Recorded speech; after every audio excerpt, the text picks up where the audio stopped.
Yeah, I'm going to put some wood in it. It's still burning, and I pull the live ashes forward, and I pull this draft out so that the smoke goes directly up the chimney. Okay. Now we're going to put some wood in.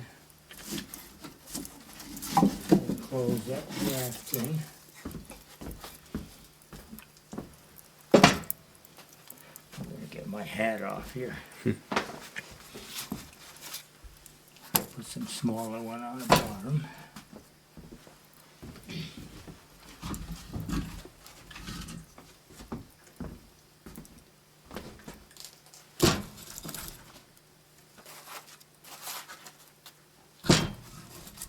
That should do it.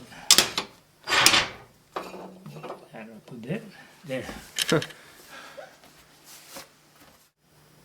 Because I feel very patriotic that I'm of Polish background, and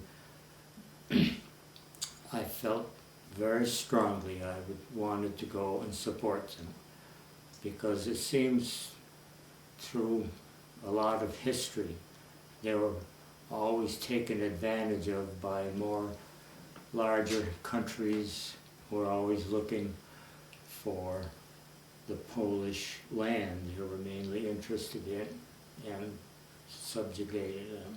Poland had good farmland over most of their country, except the very southern part where it went into the Tatra Mountains. So in many ways you saw it as a fight for Poland. Yes, Yeah. partly, and for my country too. Yeah. I'm still a staunch U.S. citizen. I always wanted to fly. Yeah. Yeah. And it's where you actually come in contact with. I had a choice when I graduated to become a bomber pilot or a fighter pilot. So that was an easy choice for me to make. And you chose fighter pilot. Yes, Yeah. yes. When I first tried to get into the Air Force, I tried to get into the Air Force that was training in Canada and fought with the Polish Air Force, because we were not yet in the war.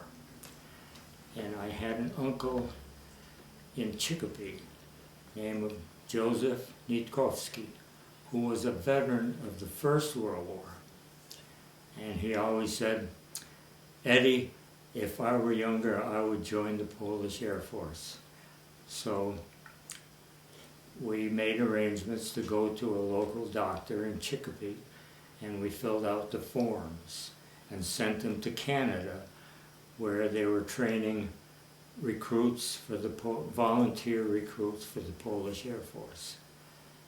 And I passed that physical, and they sent the forms in.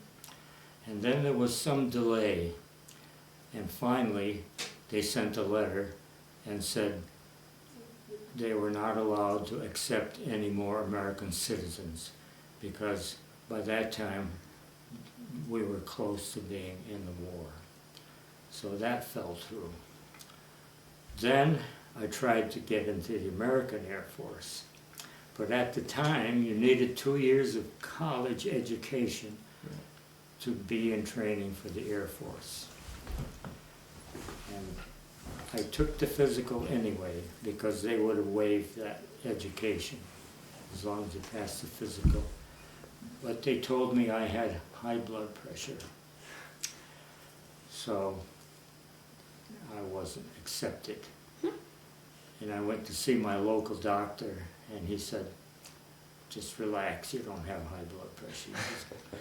He says, "I've got 2 patients waiting for me. Go in the other room and lay down on that cot and relax, and we'll take your blood pressure after." And he says, "There's nothing wrong with you, you're fine." But they wouldn't take me back to take another exam at Westover Field. So then I joined the Merchant Marine Academy, and I got into that easily, and I spent about a year in 2 months in the Merchant Marine Academy. And we were supposed to ship out for part of our training on a merchant ship. But during the beginning of the war, we didn't have enough merchant ships, and the German Navy was sinking them right off the coast of New Jersey. So I never got on the ship. So one day another pal that was at the academy, we were close to New York City because we were stationed on Long Island. So he said, let's go try the Navy recruiting station and see what they say about getting in the Air Force. So we went to the Navy recruiting, and we both passed it, the written and the physical. And he looked up and he said, oh look, there's the Army recruiting station right across the street. So I said, let's see what they have to say. So we took that exam also, we had both of them. And the Army said, okay, you've passed everything, come back Tuesday next week and we'll swear you in. And the Navy told us to come back Wednesday and they'll swear us in. So just by a quirk of fate, we went into the Army Air Corps. And from then on, we got sent home. They didn't have openings just yet. And we had to wait a couple of months before there was an opening at one of the recruiting stations. About in the middle part of the training, bomber pilots switch over to a twin-engine plane to train, to have 2 engines and get familiar with more engines. And the fighter pilot do different maneuvers. We did ground strafing and practice bombing, skip bombing, dive bombing.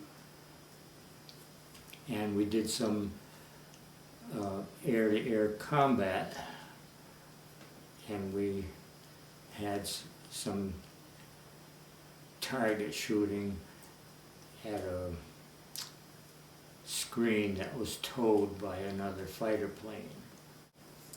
And do you remember, what was it like when you first got out there, kind of your first combat experience flying? Was that a shock, or was there adrenaline? Were you scared? No, it was kind of nice. Yeah. Actually, I'll say this honestly, my experience flying is the best, and everything that goes with it. The camaraderie of the gang you're with, and doing flying and things that I love. My first flight was with the captain who was commanding our squadron, and the 2 of us went out together. We were loaded with 2 bombs under the wing, 500-pound bombs, one under each wing.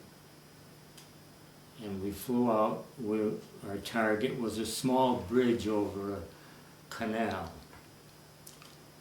So on the way out, we spotted some object in an open field. So we went down to take a look at it. And it was in Belgium. And we went down, and it was a farmer with a horse and wagon with a load of manure. He was bringing it to spread out over the field. Of course, we didn't shoot at him. And then we bombed the bridge. My bombs fell a little short. They didn't quite hit the bridge. But from then on, we flew in some pretty important parts. It was when they made the fall and winter of 1949, when they had the Battle of the Bulge and all of that. We were involved in that directly.